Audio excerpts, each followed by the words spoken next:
찬송가 191장 함께 찬송하시겠습니다.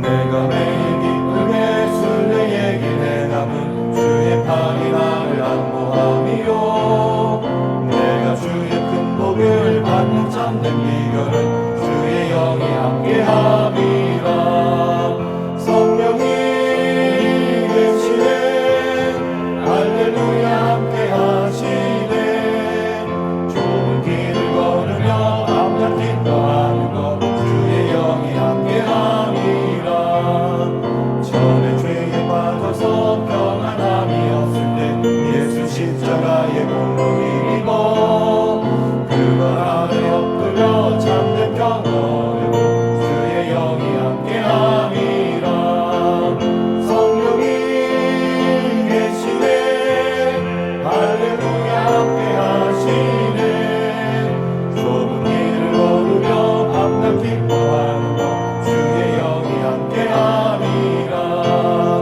대동에 가시고 모든 염려하시니 나는 숲의 새와 같이 기쁘다 내가 기쁜 마음으로 주의 뜻을 행하는 주의 영이 함께함이라 성령이 계시네 할렐루야 함께하시네 좋은 길을 걸으며 밤낮 기뻐하는 것 주의 영이 함께함이라 세상 모든 욕망과 나의 모든 조명은 십자가의 힘이 못을 막았네 모든 밤이 지나고 무거운 짐 벗으니 주의 영이 함께함이라 성령이 계시네 할렐루야 함께하시네 좁은 길을 걸으며 밤낮 기뻐하는 것 주의 영이 함께함이라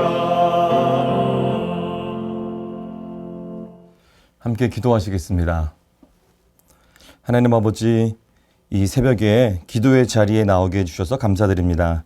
이 새벽에도 주 앞에서 마땅히 들어야 할 말씀 듣게 하시고 응답해 주시는 주님의 음성 듣게 하옵소서. 나의 뜻보다 주님의 뜻이 이루어지는 이 새벽의 시간 되게 하옵소서. 먼저 육체의 질병과 사업과 경제적인 어려움, 자녀들과 가족들을 위한 저희들의 간구를 올려드립니다. 응답하여 주옵소서. 이 나라를 위해 기도합니다. 많이 어지럽고 혼란스럽습니다. 남과 북, 여와야, 좌와 우, 영남과 호남, 어른 세대와 자녀 세대, 또 남과 여로 분열되어 어느 것 하나 순수하게 서로를 보지 못하는 그런 시대인 것 같습니다. 사실과 상관없이 프레임에 사로잡혀 상대방을 공격하고 올가매는 안타까운 일들도 많이 있습니다. 이 나라를 불쌍히 여겨주시고 용서하여 주옵소서. 안정을 속히 주시고 주님의 샬롬이 이루어지게 하옵소서. 계엄 사태 이후로 이 나라가 모든 분야에서 뒤로 한참 뒤처져지고 있습니다. 나라가 안정되어 속히 회복되게 하옵소서. 그래서 주님의 뜻을 잘 이루어드리는 이 나라 대한민국 되게 하옵소서. 특히 정치를 돌보아 주옵소서.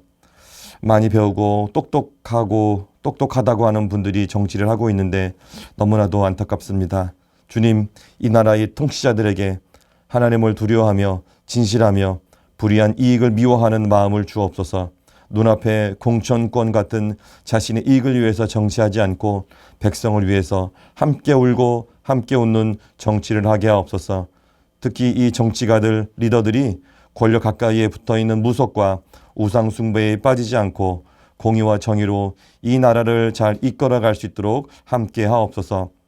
분단 70년이 넘고 휴전이 된 지도 70년이 된 한반도입니다. 남한은 배불러서 죄를 짓고 북한은 배고파서 죄를 짓는다고 하는데 많이 풍족한 우리가 한 민족인 북한을 섬기게 하옵소서. 우리에게 고엘의 마음을 주셔서 같은 핏줄인 북한의 형제들의 아픔을 보고도 외면하지 않게 하옵소서. 특별히 한국교회가 이데올로기에 빠져서 주님의 뜻을 외면하지 않도록 주님 깨닫게 하셔서 사랑으로 섬기게 하옵소서. 그래서 이제 북한 땅이 복음과 예수 그리스도의 사랑으로 우리와 하나가 되어 이 나라가 주님의 은혜로 하나님 기뻐하시는 귀한 민족으로 새롭게 일어서도록 이 한반도를 축복하여 주옵소서. 이 땅에 세워진 주님의 교회들을 위해 기도합니다. 하나님과 세상 앞에서 그리고 물질 앞에도 정직한 교회 되게 하시고 세상의 가치관과 권력으로 움직여지는 것이 아니라 말씀과 기도로 사랑과 순종과 섬김으로 이 교회가 잘 세워지게 하옵소서. 무엇보다 복음을 전하는 일에 열심을 내는 순결한 교회들 되게 하옵소서. 우리 수유제일교회가 그러한 교회 되게 하옵시고 주님의 뜻을 잘 이루어드리는 수유제일교회 되게 하옵소서. 오늘 하루도 우리를 끝까지 사랑해 주시는 하나님 아버지의 은혜로 살게 하시고 주님의 뜻을 구하며 주님의 나라를 위해 사는 하루가 되게 하옵소서. 예수님의 이름으로 감사하며 기도드렸습니다. 아멘. 오늘 우리가 함께 읽을 성경 말씀은 예레미야서 27장의 말씀입니다. 유다의 왕 요시아의 아들 여호야김이 다스리기 시작할 때에 여호와께서 말씀으로 예레미야에게 임하시니라. 여호와께서 이와 같이 내게 말씀하시되 너는 줄과 멍에를 만들어 내 목에 걸고 유다의 왕 시드기야를 보러 예루살렘에 온 사신들의 손에도 그것을 주어 에돔의 왕과 모압의 왕과 암몬 자손의 왕과 두로의 왕과 시돈의 왕에게 보내며 그들에게 명령하여 그들의 주에게 말하게 하기를 만군의 여호와 이스라엘의 하나님께서 이와 같이 말씀하시되 너희는 너희의 주에게 이같이 전하라. 나는 내 큰 능력과 나의 쳐든 팔로 땅과 지상에 있는 사람과 짐승들을 만들고 내가 보기에 옳은 사람에게 그것을 주었노라. 이제 내가 이 모든 땅을 내 종 바벨론의 왕 느부갓네살의 손에 주고 또 들 짐승들을 그에게 주어서 섬기게 하였나니 모든 나라가 그와 그의 아들과 손자를 그 땅의 기한이 이르기까지 섬기리라. 또한 많은 나라들과 큰 왕들이 그 자신을 섬기리라. 여호와의 말씀이니라. 바벨론의 왕 느부갓네살을 섬기지 아니하며 그 목으로 바벨론의 왕의 멍에를 매지 아니하는 백성과 나라는 내가 그들이 멸망하기까지 칼과 기근과 전염병으로 그 민족을 벌하리라. 너희는 너희 선지자나 복술가나 꿈꾸는 자나 술사나 요술자가 이르기를 너희가 바벨론의 왕을 섬기게 되지 아니하리라 하여도 너희는 듣지 말라. 그들은 너희에게 거짓을 예언하여 너희가 너희 땅에서 멀리 떠나게 하며 또 내가 너희를 몰아내게 하며 너희를 멸망하게 하느니라. 그러나 그 목으로 바벨론의 왕의 멍에를 메고 그를 섬기는 나라는 내가 그들을 그 땅에 머물러 밭을 갈며 거기서 살게 하리라 하셨다 하라. 여호와의 말씀이니라 하시니라. 내가 이 모든 말씀대로 유다의 왕 시드기야에게 전하여 이르되 왕과 백성은 바벨론 왕의 멍에를 목에 메고 그와 그의 백성을 섬기소서. 그리하면 사실이라. 어찌하여 당신과 당신의 백성이 여호와께서 바벨론의 왕을 섬기지 아니하는 나라에 대하여 하신 말씀과 같이 칼과 기근과 전염병에 죽으려 하나이까. 그러므로 당신들은 바벨론의 왕을 섬기게 되지 아니하리라는 선지자의 말을 듣지 마소서. 그들은 거짓을 예언함이니이다. 이는 여호와의 말씀이니라. 내가 그들을 보내지 아니하였거늘 그들이 내 이름으로 거짓을 예언하니 내가 너희를 몰아내리니 너희와 너희에게 예언하는 선지자들이 멸망하리라. 내가 또 제사장들과 그 모든 백성에게 전하여 이르되 여호와께서 이와 같이 말씀하시기를 보라 여호와의 성전의 기구를 이제 바벨론에서 속히 돌려오리라고 너희에게 예언하는 선지자들의 말을 듣지 말라. 이는 그들이 거짓을 예언함이니라 하셨나니 너희는 그들의 말을 듣지 말고 바벨론의 왕을 섬기라. 그리하면 살리라. 어찌하여 이 성을 황무지가 되게 하려느냐. 만일 그들이 선지자이고 여호와의 말씀을 가지고 있다면 그들이 여호와의 성전에와 유다의 왕의 궁전에와 예루살렘에 남아있는 기구를 바벨론으로 옮겨가지 못하도록 만군의 여호와께 구하여야 할 것이니라. 만군의 여호와께서 기둥들과 큰 대야와 받침들과 이 성에 남아있는 기구에 대하여 이같이 말씀하시나니 이것은 바벨론의 왕 느부갓네살이 유다의 왕 여호야김의 아들 여고니아와 유다와 예루살렘 모든 귀인을 예루살렘에서 바벨론으로 사로잡아 옮길 때에 가져가지 아니하였던 것이라. 만군의 여호와 이스라엘 하나님께서 여호와의 성전과 유다의 왕의 궁전과 예루살렘에 남아있는 그 기구에 대하여 이와 같이 말씀하셨느니라. 그것들이 바벨론으로 옮겨지고 내가 이것을 돌보는 날까지 거기에 있을 것이니라. 그 후에 내가 그것을 올려와 이곳에 그것들을 되돌려 두리라. 여호와의 말씀이니라. 아멘. 오늘 이 새벽에는 들어야 할 말을 들어야 한다라는 제목의 말씀으로 함께 은혜를 나누도록 하겠습니다. 오늘 우리가 함께 읽은 예레미야서 27장은 여호야김 왕 때, 사실은 시드기야 왕인 것 같습니다. 각주에 보면 그렇게 나오죠. 이 시드기야 왕 때 예레미야가 하나님께 받은 말씀을 시드기야 왕과 제사장들과 백성들에게 전하는 그런 내용이 들어 있습니다. 그 내용을 살펴보면 앞부분에는 상징으로 보여주시는 그런 경고가 먼저 등장하죠. 내용은 이렇습니다. 유다 왕 이 시드기야는 바벨론에 복종하라는 그 하나님의 말씀, 그 예레미야의 권고를 무시하고 주변 나라들과 동맹을 맺습니다. 그래서 바벨론에 대항하고자 했어요. 그래서 에돔과 모압과 암몬의 사신들, 그러니까 같이 동맹을 맺은 그 나라들이 예루살렘에 왔을 때 하나님은 그 사신들을 통해서 하나님 자신의 뜻을 각 국의 왕에게 전하라고 하셨습니다. 그래서 예레미야에게 줄과 또 멍에를 만들어서 목에 두르는 그런 행위를 하게 하시고, 어떻게 보면 이게 미친 사람처럼 보이는 또 이해할 수 없는 그런 행위를 통해서 그들에게 경고하시게 됩니다. 이 목에 멍에를 두르는 행위는 유다를 비롯한 이 동맹국들의 멸망과 어떤 포로 생활을 나타내는 상징이라고도 할 수가 있습니다. 그러니까 바벨론에 대항하지 말라라고 하는 경고와도 같은 것이죠. 그것을 하나님께서 이렇게 상징을 통해서 말씀해 주신 것입니다. 이 하나님의 말씀은 구체적으로 무엇이었습니까? 조금 더 우리가 알아보면, 우리가 나중에 역사를 우리가 다 알고 보면 나중에 바벨론이 멸망을 하죠. 그렇지만 이 당시에는 이 바벨론이 그 당시에 가장 큰 나라였었는데, 하나님께서 이 가장 큰 나라였던 이 이방 나라, 하나님은 알지 못하던 이 바벨론 느부갓네살 왕에게 권세를 주십니다. 그래서 세상 모든 나라를 다스리게 하신다고 하는 것이죠.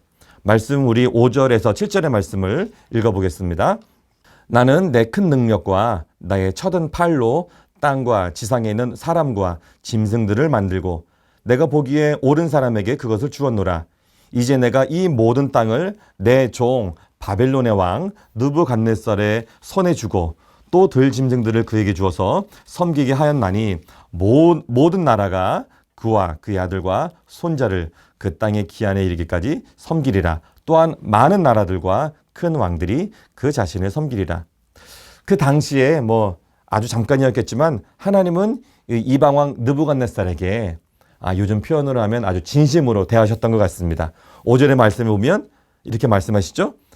내가 보기에 옳은 사람. 6절에도 보면 나의 종 느부갓네살. 그러니까 나의 종이라고 부르는 이 말씀은 또 25장에도 등장했습니다. 이렇게 하나님께서 그 당시에 이방인이었던 그 바벨론의 왕 느부갓네살을 마음에 품고 그를 사용하신 것을 볼 수가 있습니다. 사실 우리는 잘 이해할 수가 없죠. 하나님을 알지 못하는 그런 이방인을 하나님이 사용하시는 거니까요.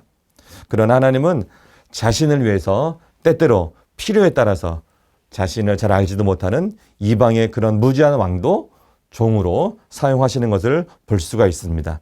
그것이 우리가 잘 이해할 수 없는 하나님의 어떤 역사 경영 방법, 그 경륜의 방법 중에 하나인 것이죠. 그래서 우리는 늘 하나님 앞에 겸손해야 합니다. 사실 성경에 보면 하나님이 이방인을 사용하신 경우가 몇 차례 좀 등장합니다. 먼저는 애굽의 왕이었던 바로였죠.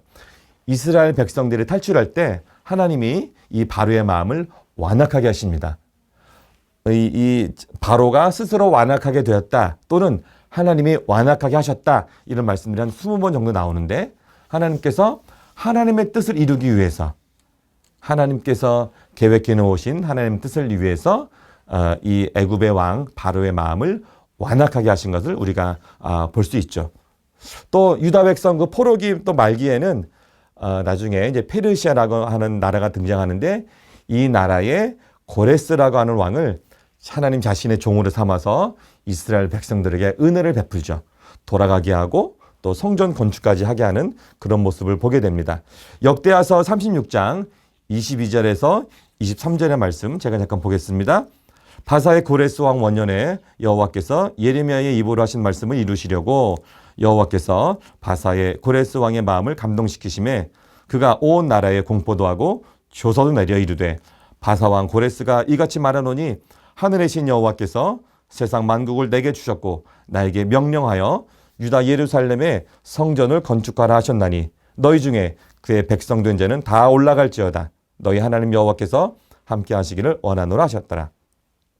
그러니까 하나님께서 자신의 뜻을 이루기 위해서 자신의 뜻을 행하시기 위해서 이 고레스라고 하는 이방 왕을 또 사용하게 된 것이죠. 오늘 말씀에 등장하는 느부갓네살 왕도 그렇죠. 이스라엘 백성들을 회개하게 하기 위해서 그러니까 징계하는 도구로 이방 왕을 사용하신 것입니다. 그래서 잠언의 말씀을 보니까 잠언 16장 4절의 말씀에 이렇게 되어 있습니다. 하나님 여호와께서 온갖 것을 그 쓰임에 적당하게 지으셨나니 악인도 악한 날에 적당하게 하셨느니라. 이렇게 하나님은 하나님을 모르는 이방인을 사용하시더라도 하나님의 세상 역사를 이루어 가시는 그런 방법도 하나님은 사용하십니다. 그래서 우리는 항상 겸손해야 하고 이 시대에 하나님께서 하시는 일에 대해서 분명히 분별할 수 있는 지혜, 하나님의 뜻이 무엇인지 분별할 수 있는 지혜가 우리들에게 있어야 합니다. 이런 하나님의 말씀, 그 뜻은 무엇이었습니까? 거짓 예언을 듣지 말고 이방 바벨론을 섬겨라 하는 것이었습니다. 그런데 예레미야를 통해서 이 하나님 말씀이 전해졌을 때 이 시드기야 왕은 듣지 않았습니다. 우리 말씀 9절과 10절의 말씀을 보겠습니다. 너희는 너희 선지자나 복술가나 꿈꾸는 자나 술사나 요술자가 이르기를 너희가 바벨론의 왕을 섬기게 되지 아니하리라 하여도 너희는 듣지 말라. 그들은 너희에게 거짓을 예언하여 너희가 너희 땅에서 멀리 떠나게 하며 또 내가 너희를 몰아내게 하며 너희를 멸망하게 하느니라. 그 나라나 우리나라나 이 권력자 주변에는 무속이 좀 판치고 있는 것 같습니다. 여러분, 무속을 신뢰하니까 당연히 망하게 되어 있죠. 그래서 하나님은 다시 말씀하실 때 오히려 바벨론을 섬기는 나라는 오히려 그 땅에서 밭을 갈고 잘 살게 하겠다 이렇게 말씀하십니다. 11절의 말씀입니다. 그러나 그 목으로 바벨론의 왕의 멍에를 메고 그를 섬기는 나라는 내가 그들을 그 땅에 머물러 밭을 갈며 거기서 살게 하리라 하셨다라. 여호와의 말씀이니라 하시니라. 하나님의 말씀은 이것이죠. 그래서 이방 민족이지만 바벨론을 섬겨라. 바벨론을 섬기는 나라는 죽지 않고 살게 하겠다. 그러나 바벨론을 섬기지 않으면 멸망하겠고 섬기면 거기서 밭 갈며 잘 살게 하겠다. 이해할 수 없지만 이것이 하나님이 이방인을 사용하셔서 행하신 하나님의 계획이었습니다. 아까도 말씀드렸지만 이러한 하나님의 뜻에 시드기야는 그 말씀을 다 들었지만 결국엔 듣지 않았습니다. 하나님 말씀보다 사이비 선지자나 거짓 선지자, 무속예를 더 신뢰했던 것 같아요. 13절 14절의 말씀입니다. 어찌하여 당신과 당신의 백성이 여호와께서 바벨론의 왕을 섬기지 아니하는 나라에 대하여 하신 말씀과 같이 칼과 기근과 전염병에 죽으려나이까. 그러므로 당신들은 바벨론의 왕을 섬기게 되지 아니라 하는 선지자의 말을 듣지 마소서. 그들은 거짓을 예언함이니이다. 거짓 선지자들의 결말이 어떻게 되는지 아십니까? 15절의 말씀에 나오는데요. 결국은 멸망하죠. 그런 멸망당할 사람들의 이야기를 듣고 있는 이 나라의 최고 권력자, 이러한 거짓 선지자들의 말, 요즘 거짓 뉴스나 요즘에 말하면 거짓 뉴스나 또는 권력이 빌붙어 사는 그런 무속에 대한 이야기일 텐데요. 그런 것에 빠져서 분별을 하지 못하고 있으니 당연히 나라는 어지러운 상황이 되고 결국에 이스라엘 나라는 망하게 되지 않습니까? 그래서 우리가 기도해야 하죠. 이런 상황을 볼 때 국민들, 백성들은 나라의 지도자, 나라의 리더들을 위해서 기도해야 하는 것입니다. 여러분, 사실 우리나라 지금 많이 혼란스럽죠? 아까도 제가 서두에 기도했지만 지금 우리는 이 나라를 위해서 특별히 정치가들, 리더들, 지도자들을 위해서 기도해야 할 때라고 믿습니다. 왕뿐만 아니라 제사장들과 백성들도 이 시드기야를 통해서 전해진 하나님의 말씀을 믿지 않았습니다. 듣지 않았죠. 거짓 예언자들은 이제 바벨론이 곧 멸망할 거기 때문에 이 바벨론으로 갔던 그런 성전 기구들, 그런 기구들이 다시 돌려올 것이다. 이게 이제 성전이 회복되고 나라가 회복되고 이제 자유로운 시대가 될 것이다. 이렇게 예언을 했습니다. 그렇지만 이것은 다 거짓말이었습니다. 16절의 말씀 보겠습니다. 내가 또 제사장들과 그 모든 백성에게 전하여 이르되 여호와께서 이와 같이 말씀하시기를 보라 여호와의 성전의 기구를 이제 바벨론에서 속히 돌려오리라고 너희에게 예언하는 선지자들의 말을 듣지 말라. 이는 그들이 거짓을 예언함이니라 하셨나니 거짓말이었다는 것이죠. 사실 역사를 보면 이 성전의 기구들은 유다 멸망 이후에도 약 40년간 바벨론에 머물러 있었습니다. 그래서 바벨론이 이 페르시아라고 하는 나라에 이제 넘어갈 때까지 바벨론 왕의 연회, 그 연회장의 그릇으로 사용되는 것을 우리가 볼 수 있죠. 다니엘서 5장에 그런 것이 나오지 않습니까? 결국에는 BC 537년 정도에 바벨론 땅에서 예루살렘으로 완전히 귀환할 때 비로소 그때 함께 돌아오게 되는 것을 우리가 역사를 통해서 좀 알 수가 있습니다. 그러니까 그 선지자들의 말들은 그러니까 그 성전 기구들이 이제 돌아올 것이다 라고 예언했던 그 선지자들의 말은 다 거짓말인 것입니다. 오히려 그들이 구해야 될 게 있었죠. 18절에 나오는데요. 이것이죠. 만일 그들이 선지자이고 여호와의 말씀을 가지고 있다면 그들이 여호와의 성전에와 유다의 왕의 궁전에와 예루살렘에 남아있는 기구를 바벨론으로 옮겨가지 못하도록 만군의 여호와께 구하여야 할 것이니라. 너희들이 정말 그런 예언자라면 구해야 될 게 있는데 그것은 뭐냐면 지금 있는 것조차 빼앗기지 않도록 구해야 하는 것이다. 이런 얘기를 예레미야가 하고 있는 것입니다. 오늘 말씀 정리해 보겠습니다. 그들은 왜 예레미야를 통해서 전해진 하나님의 말씀보다 거짓 예언자의 말을 들었을까요? 거짓 예언자의 말은 듣고 싶은 말이었습니다. 그들이 귀에 달콤한 말이었죠. 그들은 그들의 말에 귀를 기울이고 그들의 말을 듣고 싶었습니다. 반대로 예레미야의 말은 꼭 들어야 할 말인데 그 말은 귀에 너무나도 쓴 말이었습니다. 그러니까 듣기 싫은 말이었죠.